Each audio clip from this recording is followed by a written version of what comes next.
Chennai cream சாலையில் உள்ள நிலவரம் பற்றி சொல்லுங்க.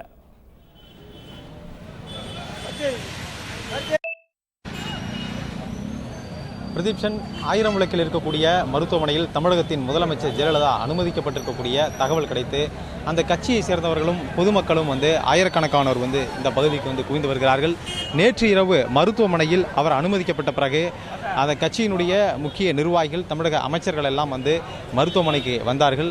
அதில் பெரும்பாலான அமைச்சர்கள், அதில் ஒரு சில அமைச்சர்கள் மட்டுமே உள்ளே அனுமதிக்கப்பட்டார்கள். பெரும்பாலான அமைச்சர்கள் வளாகத்தில் தான் இருக்கிறார்கள். அதை தவிர்த்து தமிழகத்தினுடைய டிஜிபி, சென்னை பெருநகர ஆணையர் ஜார்ஜ் ஆகியோரும் மருத்துவமனைகள் இருக்கிறார்கள். காவல்துறை உயரதிகாரிகளும் இந்த பகுதிக்கு வந்திருக்கிறார்கள்.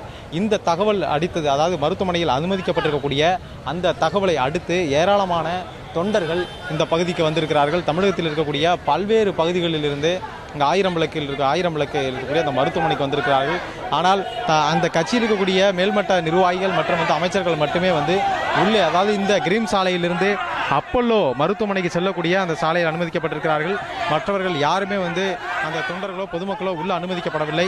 இதனால் இங்கே வந்திருக்கக்கூடிய மற்ற நிர்வாகிகளுடைய வாகனங்கள் எல்லாம் கிரீம் சாலையில் வைக்கப்பட்டிருப்பதால், அங்கங்கே இரு பகுதியிலும் நிறுத்த வைக்கப்பட்டிருப்பதால் முழுவதுமாக நெரிசல் ஏற்படுகிறது. அதே வேளையில் ஆயிரக்கணக்கான பொதுமக்கள் இந்த பகுதியில் குவிந்த வண்ணம் இருக்கிறார்கள். அதே போல் தொண்டர்களும் அதிக அளவில் இருக்கிறார்கள்.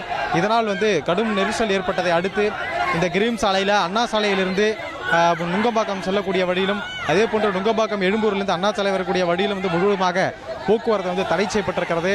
ஆயிரம் விளக்கு அந்த மருத்துவமனைக்கு வரக்கூடிய, அப்பல்லோ மருத்துவமனைக்கு வரக்கூடிய நோயாளிகள் மற்றும் நோயாளிகளை பார்க்க வருபவர்களை மட்டும் மாற்று வழியில், மற்றொரு வழியாக செல்பவர்களும் மீண்டும் திரும்பி செல்லக்கூடிய அந்த வாகனங்களும் ஒரே ஒரு வழியில் மட்டுமே அனுமதிக்கப்படுகிறது.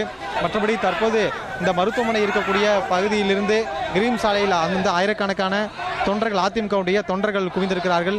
அவர்கள் முதலமைச்சர் விரைவில் நலம் பெற்று மீண்டு வர வேண்டும் என அவர்கள் இங்கே பிரார்த்தனையிலும் ஈடுபட்டு வருகிறார்கள். தொடர்ச்சியாக பல்வேறு ஊர்களிலிருந்தும் அதாவது தொண்டர்கள் அதிமுக தொண்டர்கள் இந்த பகுதியில் குவிந்து வருவதால் போலீசாரும் அதிக அளவில் பாதுகாப்பு ஏற்பாடுகளை செய்திருக்கிறார்கள். பிரதீப்சன், சரவணன், தற்போது மாற்று ஏற்பாடாக போக்குவரத்தை சீரமைச்சிருக்காங்க. அங்கே எவ்வாறு போக்குவரத்து நெரிசல் உள்ளது?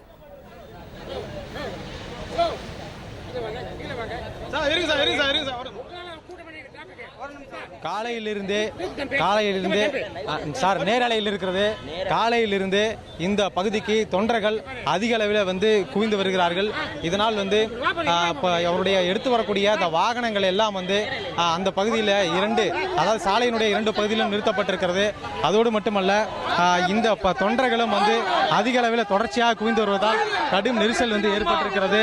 அதே போல தொண்டர்கள் அதிக அளவில் தொடர்ச்சியாக வந்து கொண்டிருப்பதனால் முழுவதுமாக போக்குவரத்து ஸ்தம்பிக்கப்பட்டிருக்கிறது.